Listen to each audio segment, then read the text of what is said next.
أعوذ بالله من الشيطان الرجيم. بسم الله الرحمن الرحيم.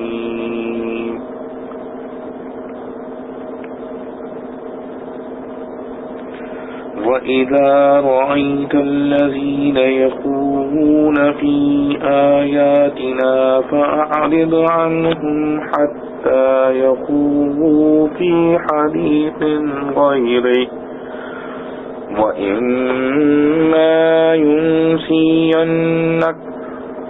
وَإِمَّا يُنْسِيَنَّكَ الشَّيْطَانُ فَلَا تَقْعُدْ بَعْدَ الذِّكْرَى مَعَ الْقَوْمِ الظَّالِمِينَ. وَمَا عَلَى الَّذِينَ يَتَّقُونَ مِنْ حِسَابِهِمْ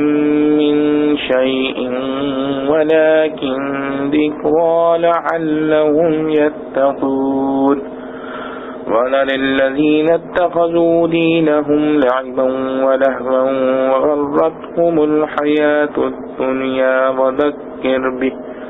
وَذَكِّرْ بِهِ أَن تُبْسَلَ نَفْسٌ بِمَا كَسَبَتْ لَيْسَ لَهَا مِن دُونِ اللَّهِ وَلِيٌّ وَلَا شَفِيعٌ وَإِن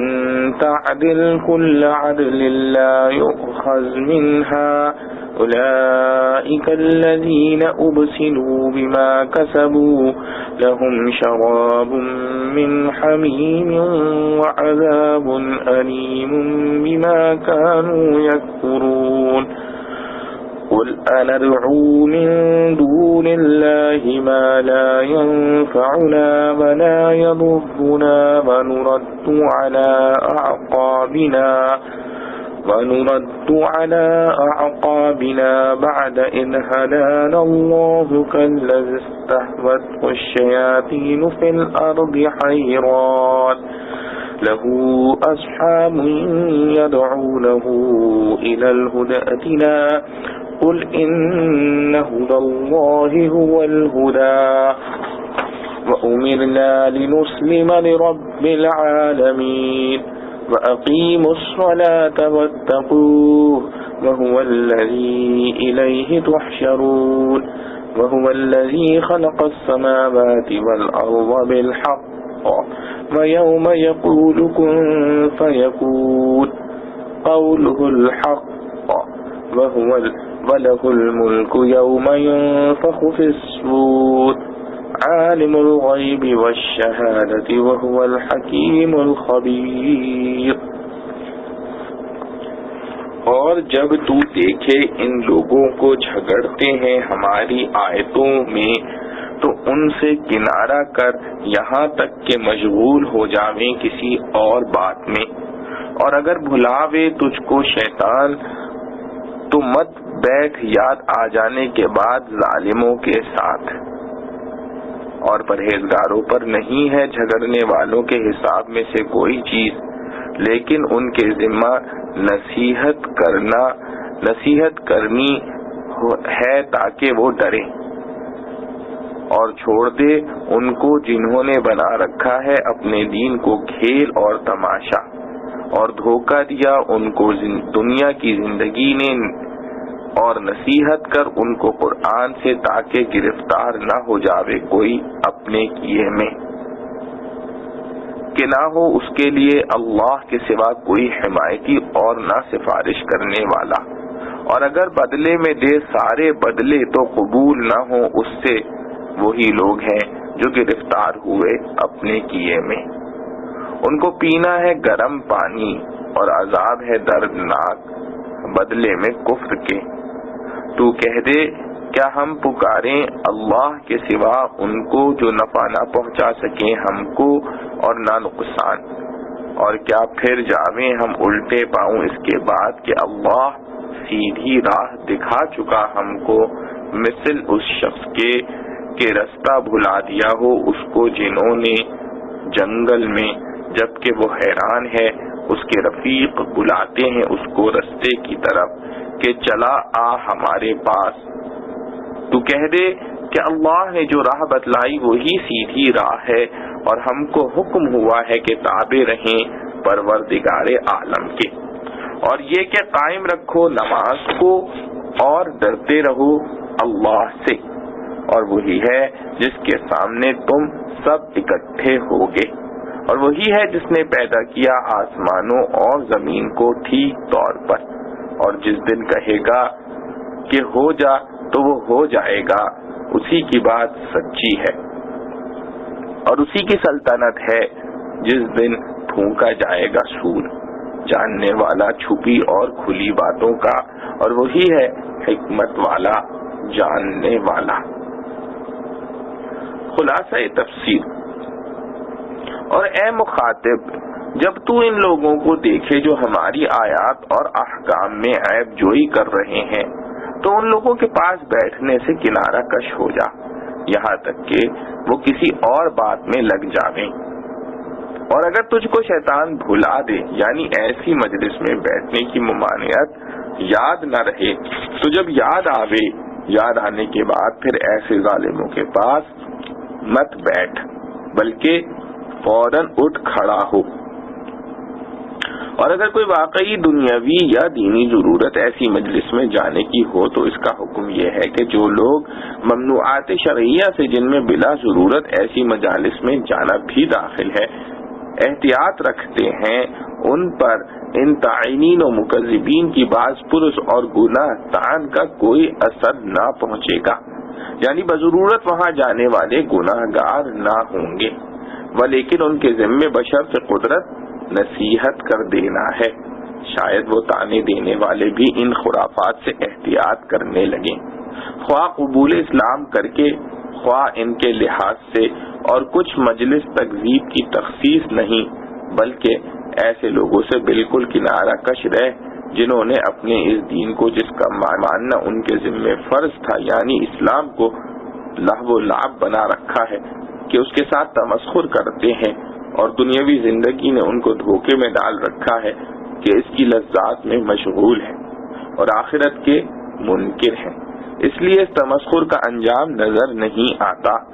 اور کنارہ کشی و ترک تعلقات کے ساتھ ایسے لوگوں کو اس قرآن کے ذریعے سے جس سے یہ تمسخر کر رہے ہیں نصیحت بھی کرتا رہے، تاکہ کوئی شخص اپنے کردار بد کے سبب عذاب میں اس طرح نہ پھنس جاوے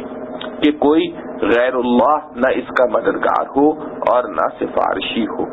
اور یہ کیفیت ہو کہ اگر بالفرض دنیا بھر کا معاوضہ بھی دے ڈالے کہ اس کو خرچ کر کے عذاب سے بچ جاوے تب بھی اس سے نہ لیا جاوے۔ تو نصیحت سے یہ فائدہ ہے کہ اعمال بد کے انجام پر تنبہ ہو جاتا ہے، آگے ماننا یا نہ ماننا دوسرا جانے۔ چنانچہ یہ تمسخر کرنے والے ایسے ہی ہیں کہ نصیحت نہ مانی اور اپنے کردار بد کے سبب عذاب میں پھنس گئی، جس کا آخرت میں اس طرح ظہور ہوگا کہ ان کے لیے نہایت تیز کھولتا ہوا پانی پینے کے لیے ہوگا، اور اس کے علاوہ اور اس طرح بھی دردناک سزا ہوگی۔ اپنے کفر کے سبب کہ کردار بدیہی ہے جس کا ایک شعبہ تمسخر تھا، آپ سب مسلمانوں کی طرف سے ان مشرکین سے کہہ دیجئے کہ کیا ہم اللہ کے سوا تمہاری مرضی کے موافق ایسی چیز کی عبادت کریں کہ نہ وہ اس کی عبادت کرنے کی صورت میں ہم کو نفع پہنچانے پر قادر ہوئے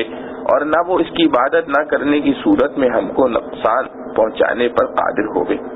مراد اس سے الہ باطلہ ہے کہ بعض کو تو اصلاً قدرت نہیں اور جن کو کچھ ہے بذات نہیں، اور معبود میں کم از کم اپنے موافق اور اپنے مخالف کو نفع و ضرر پہنچانے کی تو قدرت ہونا چاہیے۔ تو کیا ہم ایسوں کی عبادت کریں اور کیا معاذ اللہ ہم اسلام سے الٹے پھر جاویں بعد اس کے کہ ہم کو خدا تعالی نے طریق حق کی ہدایت کر دی ہے؟ یعنی اول تو شرک خود ہی قبیح ہے، پھر خصوصاً بعد اختیار اسلام کے تو اور زیادہ شنی ہے، ورنہ ہماری تو وہ مثال ہو جاوے جیسے کوئی شخص ہو کہ اس کو شیطانوں نے کہیں جنگل میں بہکا کر راہ سے بے راہ کر دیا ہو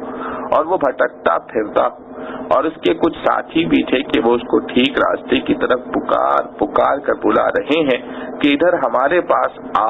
مگر وہ غایت حیرت سے نہ سمجھتا ہے نہ آتا ہے۔ حاصل یہ کہ جیسا یہ شخص راہ پر تھا لیکن اپنے راہ دار رفقا سے جدا ہو کر غولان بیابانی کے ہاتھ میں گرفتار ہو کر بے راہ ہو گیا، اور وہ رفقا اب بھی اس کو راہ پر لاتے ہیں مگر وہ نہیں آتا، ایسی ہی ہماری حالت ہو جاوے کہ راہ اسلام پر ہو کر ہم اپنے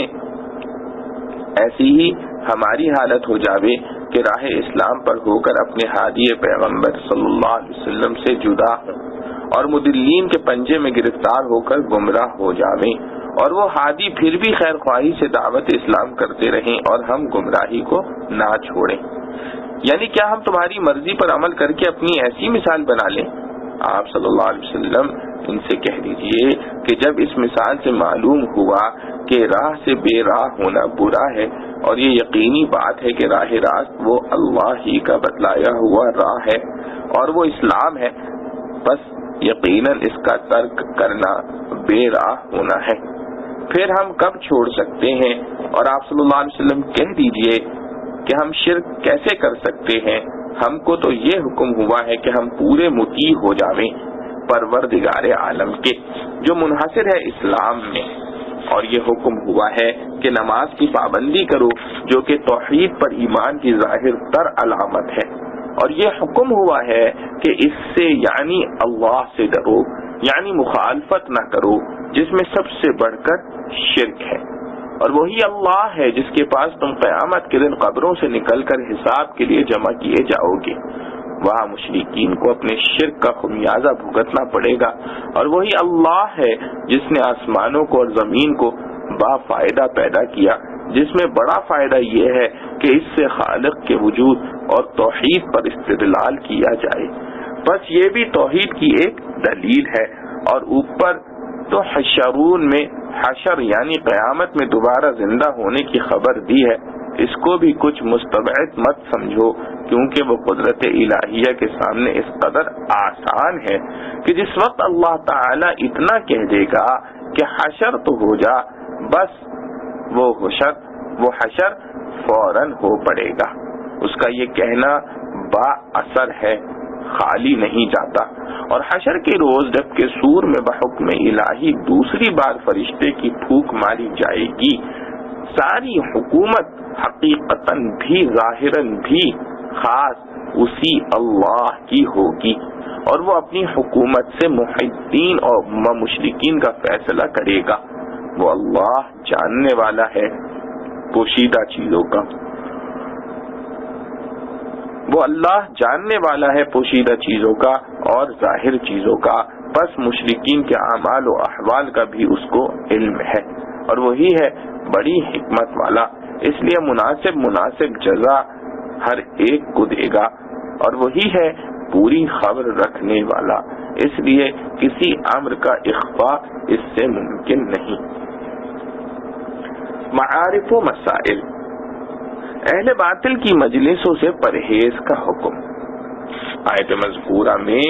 مسلمانوں کو ایک اہم اصولی ہدایت دی گئی ہے کہ جس کام کا خود کرنا گناہ ہے اس کے کرنے والوں کی مجلس میں شریک رہنا بھی گناہ ہے، اس سے اجتناب کرنا چاہیے، جس کی تفصیل یہ ہے کہ پہلی آیت میں لفظ یخوضون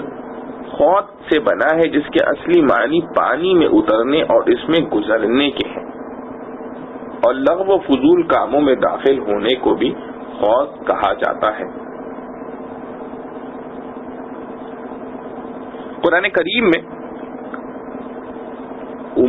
یہ لفظ عموماً اسی معنی میں استعمال ہوا ہے، وَكُنَّا نَخُوضُ مَعَ الْخَائِضِينَ اور فی خوضہم یلعبون وغیرہ آیات اس کی شاہد ہیں، اسی لیے خوض فی الآیات کا ترجمہ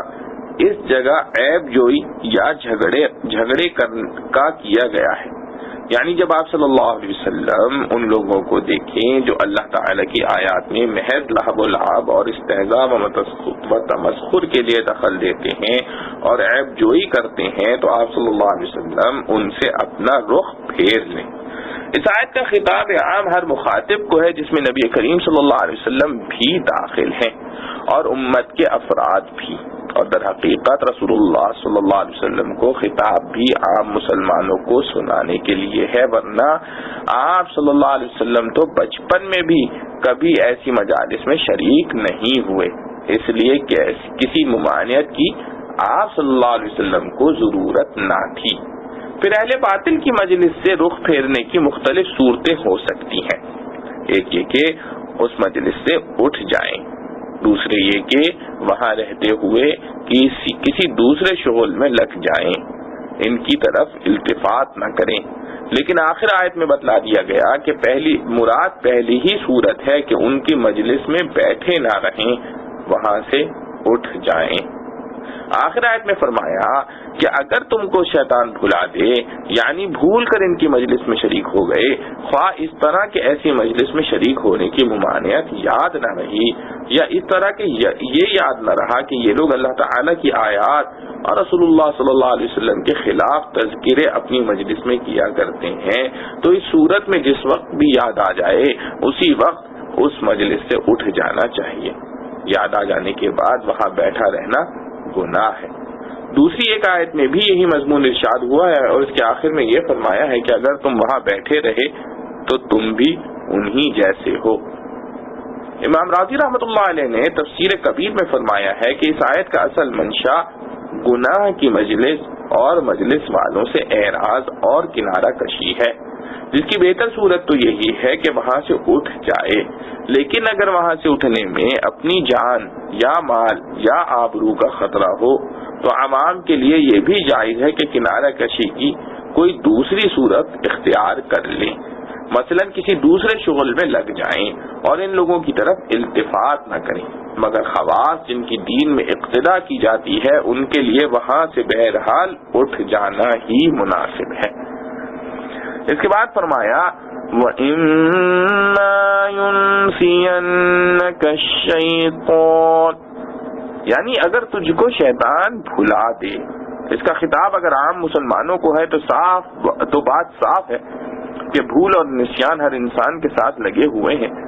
اور اگر خطاب نبی کریم صلی اللہ علیہ وسلم کو ہے تو یہاں یہ سوال پیدا ہوتا ہے کہ اگر اللہ کے رسول النبی پر بھی بھول اور نسیان کا اثر ہو جایا کرے تو ان کی تعلیمات پر کیسے اعتماد و اطمینان رہ سکتا ہے؟ جواب یہ ہے کہ انبیاء علیہ السلام کو بھی کسی خاص حکمت و مصلحت کے تحت بھول تو ہو سکتی ہے، مگر اللہ تعالی کی طرف سے فوراً ان کو تنبیہ بذریعہ وحی ہو جاتی ہے، جس سے وہ بھول پر قائم نہیں رہتے، اس لیے بالآخر ان کی تعلیمات بھول اور نسیان کے شعبے سے پاک ہو جاتی ہیں۔ بہرحال آیت کے جملے سے معلوم ہوا کہ اگر کوئی شخص سہو و نسیان سے کسی غلطی میں مبتلا ہو جائے تو وہ معاف ہے۔ نبی کریم صلی اللہ علیہ وسلم کا ایک حدیث میں ارشاد ہے رفع عن امت الخطاء والنسیان وما استكره علیہ، یعنی میری امت سے خطا اور بھول کا اور اس کام کا گناہ معاف کر دیا گیا ہے جو کسی نے زبردستی اس سے کرا دیا ہو۔ امام جساس رحمۃ اللہ علیہ نے احکام القرآن میں فرمایا کہ اس آیت سے معلوم ہوا کہ مسلمانوں کو ہر ایسی مجلس سے کنارہ کشی اختیار کرنا چاہیے جس میں اللہ تعالی یا اس کے رسول صلی اللہ علیہ وآلہ وسلم یا شریعت اسلام کے خلاف باتیں ہو رہی ہوں، اور اس کو بند کرنا یا کرانا یا کم از کم حق بات کا اظہار کرنا اس کے قبضہ و اختیار میں نہ ہو۔ ہاں اگر ایسی مجلس میں بنیت اصلاح شریک ہو اور ان لوگوں کو حق بات کی تلقین کرے تو مذائقہ نہیں۔ اور آخر آیت میں جو یہ ارشاد ہے کہ یاد آ جانے کے بعد ظالم قوم کے ساتھ نہ بیٹھو، اس سے امام جساس رحمۃ اللہ علیہ نے یہ مسئلہ اخذ کیا ہے کہ ایسے ظالم بے دین اور دریدہ دہن لوگوں کی مجلس میں شرکت کرنا مطلقاً گناہ ہے، خواہ وہ اس وقت کسی ناجائز گفتگو میں مشغول ہوں یا نہ ہوں، کیونکہ ایسے لوگوں کو ایسی بےہودہ گفتگو شروع کرتے ہوئے کیا دیر لگتی ہے۔ وجہ استدلال کی یہ ہے کہ اس میں مطلقاً ظالموں کے ساتھ بیٹھنے کو منع فرمایا گیا ہے، اس میں یہ شرط نہیں کہ وہ اس وقت بھی ظلم کرنے میں مشغول ہوں۔ قرآن مجید کی ایک دوسری آیت میں بھی یہی مضمون واضح طور پر بیان ہوا ہے، فرمایا ہے وَلَا تَرْكَنُوا إِلَى الَّذِينَ ظَلَمُوا فَتَمَسَّكُمُ النَّارُ، یعنی ظالم لوگوں کے ساتھ میل جول اور میلان نہ رکھو ورنہ تمہیں بھی جہنم کی آگ سے پالا پڑے گا۔ جب آیت مذکورہ نازل ہوئی تو صحابہ کرام رضوان اللہ علیہم اجمعین نے عرض کیا کہ یا رسول اللہ صلی اللہ علیہ وسلم، اگر ان کی مجلس میں جانے کی مطلقاً ممانعت رہی تو ہم مسجد حرام میں نماز اور طواف سے بھی محروم ہو جائیں گے، کیونکہ وہ لوگ تو ہمیشہ وہاں بیٹھے رہتے ہیں۔ یہ واقعہ ہجرت اور فتح مکہ سے پہلے کا ہے، اور ان کا مشغلہ ہی عیب جوئی اور بدگوئی ہے۔ اس پر دوسری آیت اس کے بعد والی نازل ہوئی، وَمَا عَلَى الَّذِينَ يَتَّقُونَ مِنْ حِسَابِهِمْ مِنْ شَيْءٍ وَلَكِنْ ذِكْرَى لَعَلَّهُمْ يَتَّقُونَ، یعنی جو لوگ احتیاط رکھنے والے ہیں اگر اپنے کام سے مسجد حرام میں جائیں تو ان شریر لوگوں کے اعمال بد کی ان پر کوئی ذمہ داری نہیں۔ ہاں اتنی بات ان کے ذمے ہے کہ حق بات ان کو پہنچا دیں کہ شاید وہ اس سے نصیحت حاصل کر کے صحیح راستے پر آ جائیں۔ تیسری آیت میں بھی تقریباً اسی مضمون کی تاکید اس طرح ارشاد فرمائی گئی ہے، وَذَرِ الَّذِينَ اتَّخَذُوا دِينَهُمْ لَعِبًا وَلَهْوًا، اس میں لفظ وَذَر سے بنا ہے جس کے معنی ہے کسی چیز سے ناراض ہو کر اس کو چھوڑ دینا۔ معنی آیت کے یہ ہیں کہ آپ صلی اللہ علیہ وسلم ان لوگوں کو چھوڑ دیجئے جنہوں نے اپنے دین کو لہو و لعب یعنی مشغلہ اور کھیل بنا رکھا ہے۔ اس کے دو معنی ہو سکتے ہیں، ایک یہ کہ جو دین حق یعنی اسلام ان کے لیے بھیجا گیا ہے اس کو لہو و لعب بنا رکھا ہے، اس کا استہزاء و تمسخر کرتے ہیں۔ دوسرے یہ کہ انہوں نے اصلی دین کو چھوڑ کر اپنا دین و مذہب ہی لہو و لعب کو بنا لیا ہے۔ دونوں معنی کا حاصل تقریباً ایک ہی ہے۔ اس کے بعد ارشاد فرمایا وَغَرَّتْهُمُ الْحَيَاةُ الدُّنْيَا، یعنی ان کو دنیا کی چند روزہ زندگی نے غرور اور دھوکے میں ڈالا ہوا ہے۔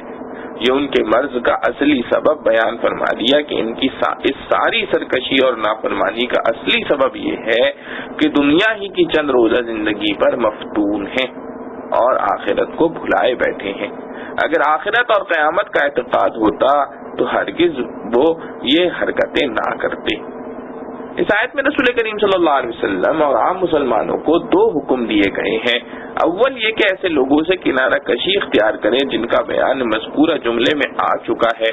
دوسرے یہ کہ صرف ان لوگوں سے کنارہ کشی اور اعراض بھی کافی نہیں بلکہ ایجابی طور پر یہ بھی ضروری ہے کہ قرآن کے ذریعے ان کو نصیحت بھی کرتے رہیں اور خدا تعالی کے عذاب سے ڈراتے بھی رہیں۔ آخر آیت میں اس عذاب کی تفصیل اس طرح بیان فرمائی کہ اگر ان کی یہی حالت رہی تو یہ اپنے کردار بد کے جال میں خود پھنس جائیں گے۔ آیت میں اس جگہ ان تبصلا کا لفظ استعمال فرمایا ہے جس کے معنی قید ہو جانے اور پھنس جانے کے ہیں۔ چونکہ دنیا میں انسان اس کا خوگر ہے کہ اگر کبھی کوئی غلطی یا ظلم کسی پر کر بیٹھا ہے اور اس کی سزا اس کے سامنے آ گئی تو سزا سے بچنے کے لیے تین قسم کے ذرائع اختیار کرتا ہے۔ کبھی اپنی جماعت اور جتھے کا زور اس کے خلاف استعمال کر کے اپنے ظلم کی پاداش سے بچنے کی کوشش کرتا ہے، اور اگر اس سے عاجز ہو گیا تو بڑے لوگوں کی سفارش سے کام لیتا ہے، اور یہ بھی نہ چلی تو پھر یہ کوشش کرتا ہے کہ اپنے آپ کو سزا سے بچانے کے لیے کچھ مال خرچ کرے۔ اللہ تعالیٰ نے اس آیت میں بتلا دیا کہ خدا کے مجرم کے لیے سزا سے بچانے والا نہ کوئی دوست عزیز ہو سکتا ہے، نہ کسی کی سفارش بغیر اللہ تعالیٰ کی اجازت کے چل سکتی ہے، اور نہ کوئی مال قبول کیا جا سکتا ہے، بلکہ اگر سارے جہاں کا مال بھی اس کے قبضے میں ہو اور وہ اس سب مال کو سزا سے بچنے کا فدیہ بنانا چاہے تب بھی یہ فدیہ اس سے قبول نہ کیا جائے گا۔ آخر آیت میں فرمایا اولئک الذین ابسلوا بما کسبوا لهم شراب من حمیم وعذاب علیم بما كانوا یکفرون، یعنی یہ وہ لوگ ہیں جو اپنے اعمال بد کی سزا میں پکڑ لیے گئے ہیں۔ ان کو پینے کے لیے جہنم کا کھولتا ہوا پانی ملے گا، جس کے متعلق دوسری آیت میں ہے کہ وہ ان کی انتڑیوں کے ٹکڑے ٹکڑے اڑا دے گا، اور اس پانی کے علاوہ دوسرے بھی دردناک قسم کے عذاب ہوں گے ان کے کفر و انکار کے بدلے میں۔ اس آخری آیت سے یہ بھی معلوم ہوا کہ جو لوگ آخرت سے غافل صرف دنیا کی زندگی پر مگن ہیں، ان کی صحبت و مجالست بھی انسان کے لیے مہلک ہے۔ اس کا انجام یہ ہے کہ ان کی صحبت میں رہنے والا بھی اس عذاب کا شکار ہوگا جس میں وہ مبتلا ہیں۔ ان تینوں آیتوں کا حاصل مسلمانوں کو برے ماحول اور بری صحبت سے بچانا ہے جو انسان کے لیے سم قاتل ہے۔ قرآن و حدیث کی بے شمار نصوص کے علاوہ مشاہدہ اور تجربہ اس کا گواہ ہے کہ انسان کو تمام برائیوں اور جرائم میں مبتلا کرنے والی چیز اس کی بری سوسائٹی اور برا ماحول ہے،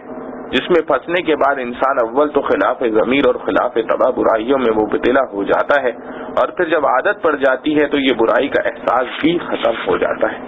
بلکہ برائی کو بھلائی اور بھلائی کو برائی سمجھنے لگتا ہے۔ جیسا کہ ایک حدیث میں رسول کریم صلی اللہ علیہ وسلم کا ارشاد ہے کہ جب کوئی شخص اول گناہ میں مبتلا ہوتا ہے تو اس کے دل پر ایک سیاہ نقطہ لگ جاتا ہے، اور جیسے سفید کپڑے میں ایک سیاہ نقطہ ہر شخص کو ناگوار ہوتا ہے، اس کو بھی گناہ سے دل میں ناگواری پیدا ہوتی ہے۔ لیکن جب ایک کے بعد دوسرا اور تیسرا گناہ کرتا چلا جاتا ہے اور پچھلے گناہ سے توبہ نہیں کرتا تو یکے بعد دیگرے سیاہ نقطے لگتے چلے جاتے ہیں، یہاں تک کہ دل کی نورانی لوح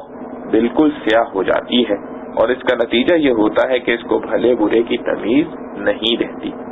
قرآن مجید میں اسی کو لفظ وان سے تعبیر فرمایا ہے، کَلَّا بَلْ رَانَ عَلَىٰ قُلُوبِهِم مَّا كَانُوا يَكْسِبُونَ، یعنی ان کے دلوں میں ان کے اعمال بد کی وجہ سے زنگ لگ گیا کہ اب صلاحیت ہی مفقود ہو گئی۔ اور جہاں تک غور کیا جائے، انسان کو اس حالت پر پہنچانے والی چیز اکثر اس کا غلط ماحول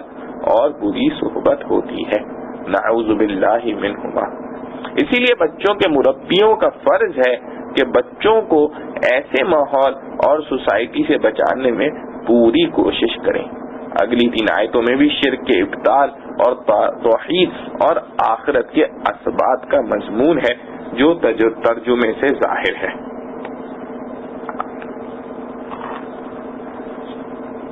وَإِذْ قَالَ إِبْرَاهِيمُ لِأَبِيهِ آزَرَ أَتَتَّخِذُ أَصْنَامًا آلِهَةً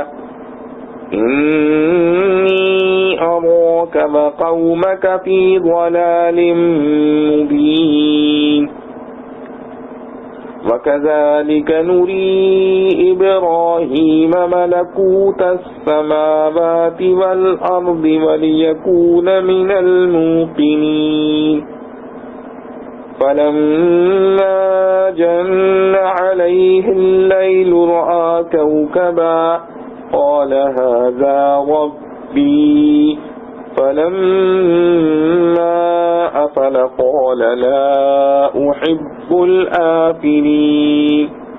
فَلَمَّا رَأَى الْقَمَرَ بَازِغًا قَالَ هَٰذَا رَبِّي فَلَمَّا أَفَلَ قَالَ لَئِن لَّمْ يَهْدِنِي رَبِّي لَأَكُونَنَّ مِنَ الْقَوْمِ الضَّالِّينَ فَلَمَّا رَأَى الشَّمْسَ بَازِغَةً قَالَ هَٰذَا رَبِّي هَٰذَا أَكْبَرُ فَلَمَّا أَفَلَتْ قَالَ يَا قَوْمِ إِنِّي بَرِيءٌ مِّمَّا تُشْرِكُونَ إِنِّي وَجَّهْتُ وَجْهِيَ لِلَّذِي فَطَرَ السَّمَاوَاتِ وَالْأَرْضَ حَنِيفًا وَمَا أَنَا مِنَ الْمُشْرِكِينَ وَحَاجَّهُ قَوْمُهُ قَالَ أَتُحَاجُّونِّي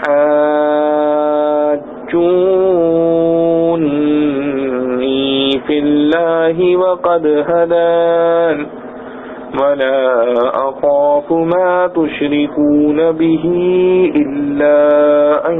يَشَاءَ رَبِّي شَيْئًا وَسِعَ رَبِّي كُلَّ شَيْءٍ عِلْمًا أفلا تتذكرون وكيف أخاف ما أشركتم ولا تخافون أنكم أشركتم بالله ما لم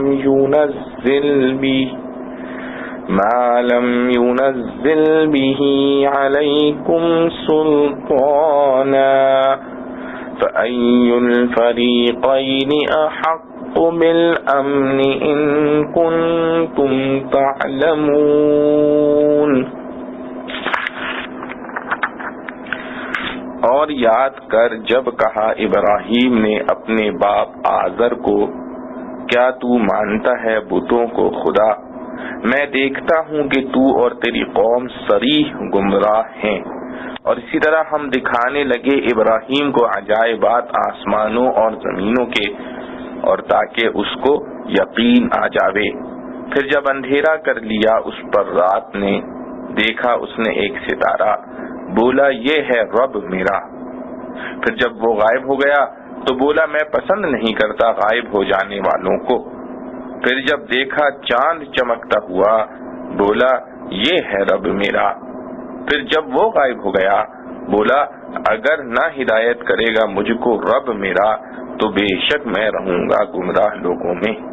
پھر جب دیکھا سورج جھلکتا ہوا، بولا یہ ہے رب میرا، یہ سب سے بڑا ہے۔ پھر جب وہ غائب ہو گیا بولا اے میری قوم میں بیزار ہوں ان سے جن کو تم شریک کرتے ہو۔ میں نے متوجہ کر لیا اپنے منہ کو اسی کی طرف جس نے بنائے آسمان اور زمین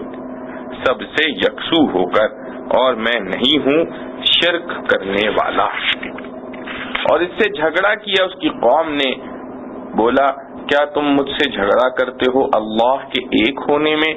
اور وہ مجھ کو سمجھا چکا، اور میں ڈرتا نہیں ہوں ان سے جن کو تم شریک کرتے ہو اس کا، اور میں ڈرتا نہیں ہوں ان سے جن کو تم شریک کرتے ہو اس کا، مگر یہ کہ میرا رب ہی کوئی تکلیف پہنچانی چاہے۔ احاطہ کر لیا ہے میرے رب کے علم نے سب چیزوں کا، کیا تم نہیں سوچتے؟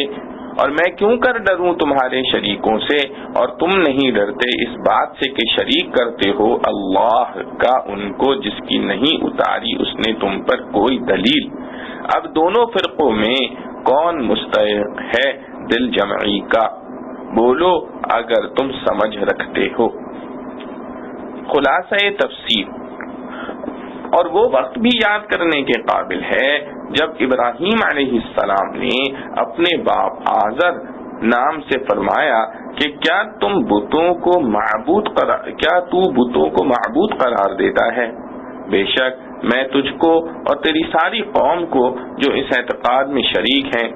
صریح غلطی میں دیکھ رہا ہوں۔ اور ستاروں کے متعلق آگے گفتگو آئے گی۔ درمیان میں ابراہیم علیہ السلام کا صحت نظر کے ساتھ موصوف ہونا کہ ما قبل ما بعد دونوں سے اس کا تعلق ہے فرماتے ہیں، اور ہم نے ایسی ہی کامل طور پر ابراہیم علیہ السلام کو آسمانوں اور زمین کی مخلوقات بچشم معرفت دکھلائیں تاکہ وہ خالق کی ذات و صفات کے عارف ہو جاویں، اور تاکہ از دیاد معرفت سے کامل یقین کرنے والوں سے ہو جاویں۔ آگے ستاروں کے متعلق گفتگو کے تتمنا مناظر کا ہے مذکور ہے کہ اوپر کی گفتگو تو بتوں کے متعلق ہو چکی، پھر اسی دن یا کسی اور دن جب رات کی تاریکی ان پر اسی طرح اور سب پر چھا گئی تو انہوں نے ایک ستارہ دیکھا کہ چمک رہا ہے۔ آپ نے اپنی قوم سے مخاطب ہو کر فرمایا کہ تمہارے خیال کے موافق یہ میرا اور تمہارا رب اور میرے احوال میں متصرف ہے، بہت اچھا۔ اب تھوڑی دیر میں حقیقت معلوم ہوئی جاتی ہے۔ چنانچہ تھوڑے عرصے کے بعد وہ افق میں جا چھپا، سو جب وہ غروب ہو گیا تو آپ نے فرمایا کہ میں غروب ہو جانے والوں سے محبت نہیں رکھتا، اور محبت لوازم اعتقاد ربوبیت سے ہے، بس حاصل یہ ہوا کہ میں رب نہیں سمجھتا۔ پھر اسی شب میں یا کسی دوسری شب میں جب چاند کو دیکھا کہ چمکتا ہوا نکلا ہے تو پہلے ہی کی طرح فرمایا کہ تمہارے خیال کے موافق یہ میرا اور تمہارا رب اور متصرف الاحوال ہے، بہتر۔ اب تھوڑی دیر میں اس کی کیفیت بھی دیکھنا، چنانچہ وہ بھی غروب ہو گیا۔ جب وہ غروب ہو گیا تو آپ نے فرمایا کہ اگر مجھ کو میرا رب حقیقی ہدایت نہ کرتا رہے جیسا اب تک ہدایت کرتا رہتا ہے تو میں بھی تمہاری طرح گمراہ لوگوں میں شامل ہو جاؤں۔ پھر یعنی اگر چاند کا قصہ اسی قصہ کوكب کی شب کا تھا تب تو کسی شب کی صبح کو، اور اگر چاند کا قصہ اسی قصہ کوكب کی شب کا نہ تھا تو قصہ قمر کی شب کی صبح کو یا اس کے علاوہ کسی اور شب کی صبح کو جب آفتاب دیکھا کہ بڑی آب و تاب سے چمکتا ہوا نکلا ہے تو پہلی دو بار کی طرح پھر فرمایا کہ تمہارے خیال کے موافق یہ میرا اور تمہارا رب اور متصرف فی الاحوال ہے، اور یہ تو سب متذکر مذکورہ ستاروں میں بڑا ہے، اس پر خاتمہ کلام کا ہو جاوے گا۔ اگر اس کی ربوبیت باطل ہو گئی تو چھوٹوں کی بدرجہ اولا باطل ہو جاوے گی۔ غرض شام ہوئی تو وہ بھی غروب ہو گیا۔ جب وہ غروب ہو گیا تو آپ نے فرمایا کہ بے شک میں تمہارے شرک سے بیزار اور نفور ہوں، یعنی برات ظاہر کرتا ہوں۔ اعتقاداً تو ہمیشہ سے بیزار ہی تھے، میں سب طریقوں سے یکسو ہو کر اپنا رخ ظاہر کا اور دل کا اس ذات کی طرف کرنا تم سے ظاہر کرتا ہوں جس نے آسمانوں کو اور زمین کو پیدا کیا، اور میں تمہاری طرح شرک کرنے والوں سے نہیں ہوں، نہ اعتقاداً نہ قولاً نہ عملاً۔ اور ان سے ان کی قوم نے بےہودہ حجت کرنا شروع کی، وہ یہ کہ یہ رسم قدیم ہے، وَجَدْنَا آبَاءَنَا لَهَا عَابِدِينَ، اور معبودان باطلہ کے انکار پر ڈرایا بھی کہ کبھی تم کو یہ کسی آفت میں نہ پھنسا دیں۔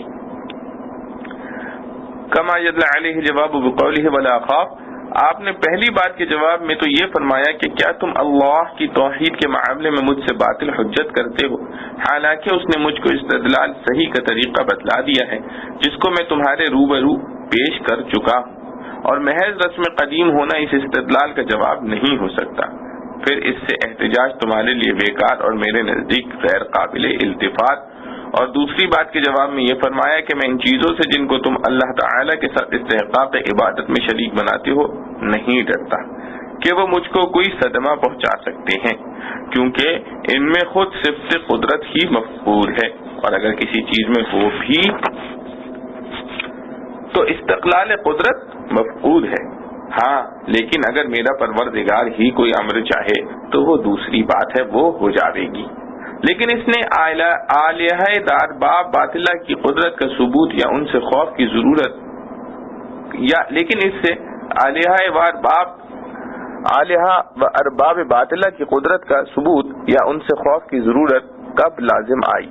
اور میرا پروردگار جس طرح قادر مطلق ہے جیسا ان اشیاء سے معلوم ہوا اسی طرح وہ ہر چیز کو اپنے احاطہ علم میں بھی گھیرے ہوئے ہیں۔ غرض قدرت و علم دونوں اسی کے ساتھ مختص ہیں، اور تمہارے آلیہ کو نہ قدرت ہے نہ علم ہے۔ کیا تم سنتے ہو اور پھر بھی خیال نہیں کرتے؟ اور جس طرح میرے نہ ڈرنے کی وجہ یہ ہے کہ وہ تمہارے معبود علم و قدرت سے محض معرہ ہیں، اسی طرح یہ بات بھی تو ہے کہ میں نے کوئی کام ڈر کا کیا بھی تو نہیں، تو پھر میں ان چیزوں سے کیسے ڈروں جن کو تم نے اللہ تعالی کے ساتھ استحقاق عبادت اور اعتقاد ربوبیت میں شریک بنایا ہے، حالانکہ تم کو ڈرنا چاہیے دو وجہ سے۔ اول تم نے ڈر کا کام یعنی شرک کیا ہے جس پر عذاب مرتب ہوتا ہے، دوسرے خدا کا عالم اور قادر ہونا معلوم ہو چکا ہے، مگر تم اس بات کے وبال سے نہیں ڈرتے کہ تم نے اللہ تعالی کے ساتھ ایسی چیزوں کو شریک ٹھہرایا ہے جن کے معبود ہونے پر اللہ تعالی نے تم پر کوئی دلیل لفظاً یا معناً نازل نہیں فرمائی۔ مطلب یہ کہ ڈرنا چاہیے تم کو، پھر الٹا مجھ کو ڈراتے ہو۔ مطلب یہ کہ ڈرنا چاہیے تم کو، پھر الٹا مجھ کو ڈراتے ہو۔ بعد اس تقریر کے انصاف سے سوچ کر بتلاؤ کہ ان دو مذکورہ جماعتوں میں سے یعنی مشرکین و موحدین میں سے امن کا یعنی اس کا کہ اس پر خوف واقع نہ ہو زیادہ مستحق کون ہے، اور خوف بھی وہ جو واقع میں قابل اعتبار ہے یعنی آخرت کا، اگر تم کچھ خبر رکھتے ہو۔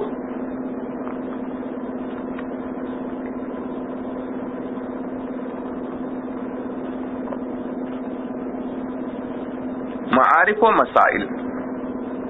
ان سے پہلی آیات میں رسول کریم صلی اللہ علیہ وسلم کا مشرکین عرب کو خطاب اور بت پرستی چھوڑ کر صرف خدا پرستی کی دعوت کا بیان تھا۔ ان آیات میں اسی دعوت حق کی تائید ایک خاص انداز میں فرمائی گئی ہے جو طبعی طور پر اہل عرب کے لیے دل نشین ہو سکتی ہے۔ وہ یہ کہ حضرت ابراہیم علیہ السلام تمام عرب کے جد امجد ہیں، اور اسی لیے سارا عرب ان کی تعظیم پر ہمیشہ سے متفق چلا آیا ہے۔ ان آیات میں حضرت ابراہیم علیہ السلام کے اس مناظر کا ذکر کیا گیا ہے جو انہوں نے بت پرستی اور نجوم پرستی کے خلاف اپنی قوم کے ساتھ کیا تھا، اور پھر سب کو توحید حق کا سبق دیا تھا۔ پہلی آیت میں ہے کہ حضرت ابراہیم علیہ السلام نے اپنے باپ آزر سے کہا کہ تم نے اپنے ہاتھوں کے بنائے ہوئے بتوں کو اپنا معبود بنا لیا ہے، میں تم کو اور تمہاری ساری قوم کو گمراہی میں دیکھتا ہوں۔ مشہور یہ ہے کہ آزر حضرت ابراہیم علیہ السلام کے والد کا نام ہے، اور اکثر مورخین نے ان کا نام تارخ بتلایا ہے، اور یہ کہ آزر ان کا لقب ہے۔ اور امام راضی رحمۃ اللہ علیہ اور علماء سلف میں سے ایک جماعت کا کہنا یہ ہے کہ حضرت ابراہیم علیہ السلام کے والد کا نام تارخ اور چچا کا نام آزر ہے۔ ان کا چچا آزر نمرود کی وزارت کے بعد شرک میں مبتلا ہو گیا تھا، اور چچا کو باپ کہنا عربی محاورات میں عام ہے۔ اسی محاورے کے تحت آیت میں آزر کو حضرت ابراہیم علیہ السلام کا باپ فرمایا گیا ہے۔ زرقانی نے شرح مواہب میں اسی کے کئی شواہد بھی نقل کیے ہیں۔ اصلاح عقائد و اعمال کی دعوت اپنے گھر اور اپنے خاندان سے شروع کرنی چاہیے۔ آزر حضرت ابراہیم علیہ السلام کے والد ہوں یا چچا، بہرحال نسبی طور پر ان کے قابل احترام بزرگ تھے۔ حضرت ابراہیم علیہ السلام کو بھی اس کا حکم ہوا ہے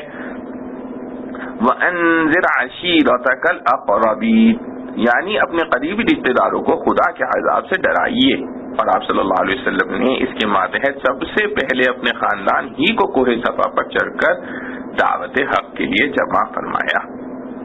تفسیر بحر محیط میں ہے کہ اس سے یہ بھی معلوم ہوا کہ اگر خاندان کے کوئی واجب الاحترام بزرگ دین کے صحیح راستے پر نہ ہوں تو ان کو صحیح راستے کی طرف دعوت دینا احترام کے خلاف نہیں بلکہ ہمدردی و خیر خواہی کا تقاضا ہے۔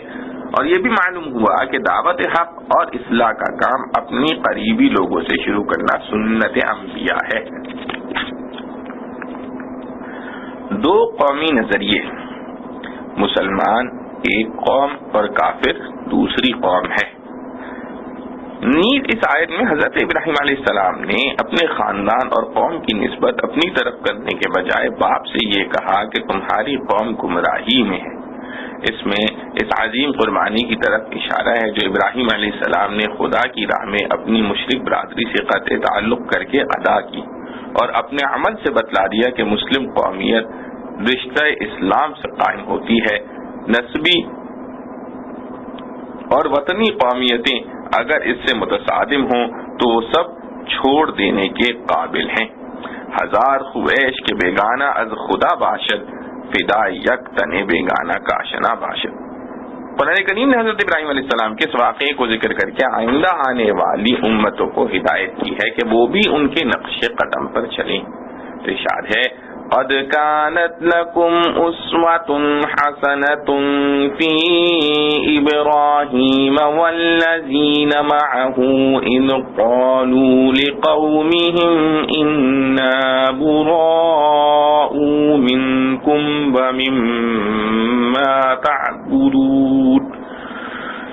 ومما تعبدون من دون الله، یعنی امت محمدیہ صلی اللہ علیہ وسلم کے لیے اسوہ حسنہ اور قابل اقتداء ہے حضرت ابراہیم علیہ السلام اور ان کے ساتھیوں کا یہ عمل کہ انہوں نے اپنی نسبی اور وطنی برادری سے صاف کہہ دیا کہ ہم تم سے اور تمہارے غلط معبودوں سے بیزار ہیں، اور ہمارے تمہارے درمیان بغض و عداوت کی دیوار اس وقت تک حائل ہے جب تک تم ایک اللہ کی عبادت اختیار نہ کر لو۔ معلوم ہوا کہ یہ دو قومی نظریے ہیں، معلوم ہوا کہ یہ دو قومی نظریے ہیں جس نے پاکستان بنوایا ہے۔ اس کا اعلان سب سے پہلے حضرت خلیل اللہ ابراہیم علیہ السلام نے فرمایا ہے، امت محمدیہ علیہ صاحب الصلاۃ والسلام اور دوسری تمام امتوں نے حسب ہدایت یہی طریقہ اختیار کیا، اور عام طور پر مسلمانوں میں قومیت اسلام معروف ہو گئی۔ حجت الوداع کے سفر میں رسول اللہ صلی اللہ علیہ وسلم کو ایک قافلہ ملا۔ آپ صلی اللہ علیہ وسلم نے پوچھا کہ تم کس قوم سے ہو؟ تو جواب دیا نحن قوم مسلمون۔ اس میں عرب کے سابقہ دستور کے مطابق کسی قبیلے یا خاندان کا نام لینے کے بجائے مسلمون کہہ کر اس حقیقی قومیت کو بتلا دیا جو دنیا سے لے کر آخرت تک چلنے والی ہے۔ حضرت ابراہیم علیہ السلام نے اس جگہ اپنے باپ سے خطاب کے وقت و برادری کی نسبت ان کی طرف کر کے اپنی بیزاری کا اعلان فرمایا، اور جس جگہ قوم سے اپنی بیزاری اور قطع تعلقی کا اعلان کرنا تھا وہاں اپنی طرف منسوب کر کے خطاب کیا، جیسے اگلی آیت میں ہے یا قوم انی بریء مما تشرکون، یعنی اے میری قوم میں تمہارے شرک سے بیزار ہوں۔ اس میں اس کی طرف اشارہ ہے کہ اگرچہ نسب اور وطن کے لحاظ سے تم میری قوم ہو، لیکن تمہارے مشرکانہ افعال نے مجھے تمہاری برادری سے قطع تعلق کرنے پر مجبور کر دیا۔ حضرت ابراہیم علیہ السلام کی برادری اور ان کے باپ دوہرے شرک میں مبتلا تھے کہ بتوں کی بھی پرستش کرتے تھے اور ستاروں کی بھی، اس لیے حضرت ابراہیم علیہ السلام نے انہی دونوں مسئلوں پر اپنے باپ اور اپنی قوم سے مناظرہ کیا۔ پہلے بت پرستی کی ضلالت و گمراہی ہونا ذکر فرمایا، اگلی آیات میں ستاروں کا قابل عبادت نہ ہونا بیان فرمایا، اور اس سے پہلے ایک آیت میں بطور تمہید کے حق تعالی نے حضرت ابراہیم علیہ السلام کی خاص شان اور علم و بصیرت میں اعلیٰ مقام کا ذکر اس طرح فرمایا وَكَذَلِكَ نُرِي إِبْرَاهِيمَ مَلَكُوتَ السَّمَاوَاتِ وَالْأَرْضِ وَلِيَكُونَ مِنَ الْمُوقِنِينَ، یعنی ہم نے ابراہیم علیہ السلام کو آسمانوں اور زمین کی مخلوقات کو اس طرح دکھلا دیا کہ ان کو سب چیزوں کی حقیقت واشگاف طور پر معلوم ہو جائے اور ان کا یقین مکمل ہو جائے۔ اسی کا نتیجہ تھا جو بعد کی آیات میں ایک عجیب طرح کے مناظرے کی شکل میں اس طرح مذکور ہے۔ تبلیغ و دعوت میں حکمت و تدبیر سے کام لینا سنت انبیاء ہے۔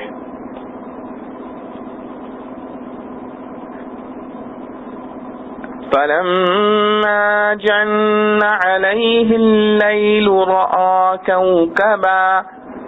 قَالَ هَٰذَا رَبِّي، یعنی ایک رات میں جب تاریکی چھا گئی اور ایک کوکب یعنی ستارے پر نظر پڑی تو اپنی قوم کو سنا کر کہا یہ ستارہ میرا رب ہے۔ مطلب یہ تھا کہ تمہارے خیالات و عقائد کی روح سے یہی میرا اور تمہارا رب یعنی پالنے والا ہے۔ اب تھوڑی دیر میں اس کی حقیقت دیکھ لینا۔ چنانچہ کچھ دیر کے بعد وہ غروب ہو گیا تو حضرت ابراہیم علیہ السلام کو قوم پر حجت قائم کرنے کا واضح موقع ہاتھ آیا اور فرمایا لا احب العافلین۔ عافلین کا یہ لفظ افول ان سے بنا ہے جس کے معنی ہے غروب ہونا۔ مطلب یہ ہے کہ میں غروب ہو جانے والی چیزوں سے محبت نہیں رکھتا، اور جس کو خدا یا معبود بنایا جائے ظاہر ہے کہ وہ سب سے زیادہ محبت و عظمت کا مستحق ہونا چاہیے۔ مولانا رومی رحمۃ اللہ علیہ نے ایک شعر میں اسی واقعے کو بیان فرمایا ہے خلیل آساد ملک یقین زن نوائے لا احب العافلین زن۔ اس کے بعد پھر کسی دوسری رات میں چاند چمکتا ہوا نظر آیا تو پھر اپنی قوم کو سنا کر وہی طریقہ اختیار فرمایا اور کہا کہ تمہارے عقائد کے مطابق یہ میرا رب ہے، مگر اس کی